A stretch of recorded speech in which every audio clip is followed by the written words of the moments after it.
So usually what happens is we read all these Old Testament passages with all these names, toponyms, and we just kind of go Old Testament name. I don't know. We just keep going. We don't often stop and think what it means. So Isaiah 60 is one of the most beautiful passages, in my opinion, in the Bible that speaks of the Messianic kingdom, coming of the Lord, and just after that, the kingdom that he establishes. Now, throughout the Islamic world, and even, in general, in the Arab world, really one of the worst words imaginable is Zion. And yet it's everywhere throughout the Bible. The word Zion, yes, it's the mountain where David reigned, but its ultimate meaning, it is the embodiment of our hope. Zion is speaking of the Messianic kingdom. It's speaking of the restoration of all things. So that's what makes, in my opinion, this passage so powerful. Now, in so many of the passages that we've been talking about, Deuteronomy 33, Habakkuk 3, Psalm 68, we've seen the repeated language of when he comes, he's radiating in glory, he's shining, he's dawning over the mountains, over the high mountains of Sinai and Paran and Seir. So Isaiah 60, very similarly, it says, "Arise, shine, for your light has come." And I always kind of insert, so, again, just put yourself in the shoes of a Jew who's, maybe believer, religious, but not a believer in Jesus.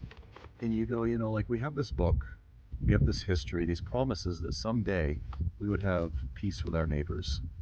We would no longer the whole world wouldn't hate us. We would be able to serve God. You go, we have all these promises, we have this book, but yet generation after generation, it doesn't happen. They just keep trying to kill us. And so even when you read that first verse, "Arise and shine," I just always want to insert, "for your light has finally comes." Finally it's here.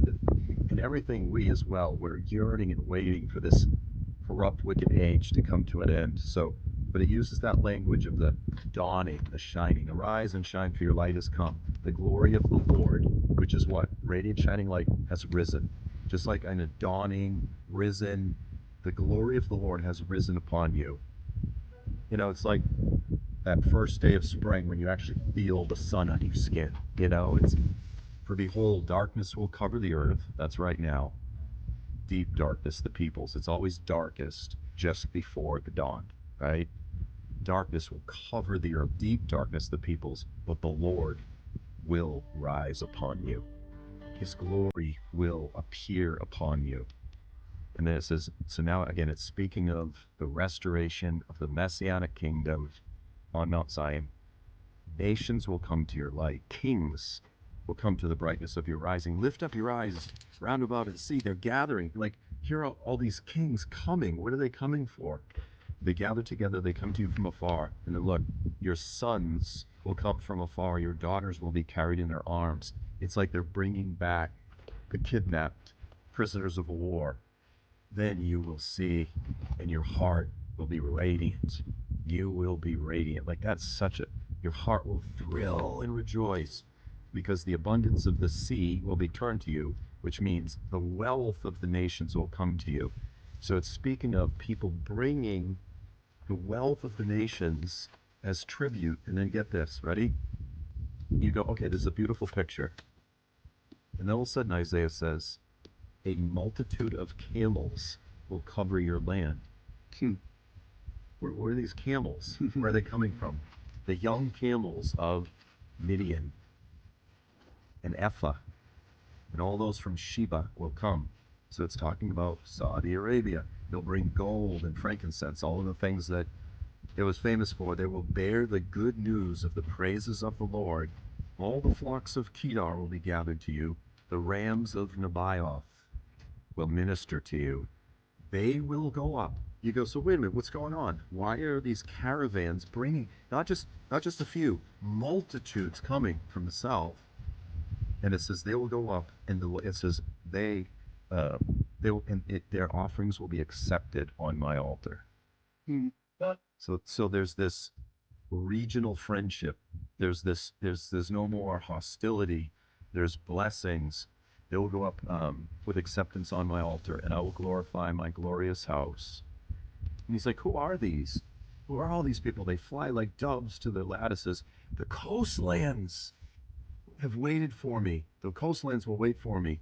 In, the United States, biblically speaking, are the coastlands, far off.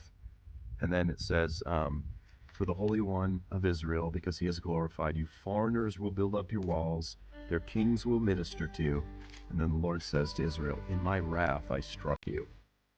In my wrath I struck you, but in my favor I will have compassion on you.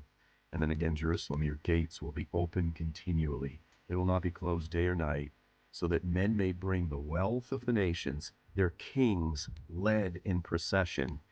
And then it says this, I will beautify my sanctuary, the place of my feet will be glorious.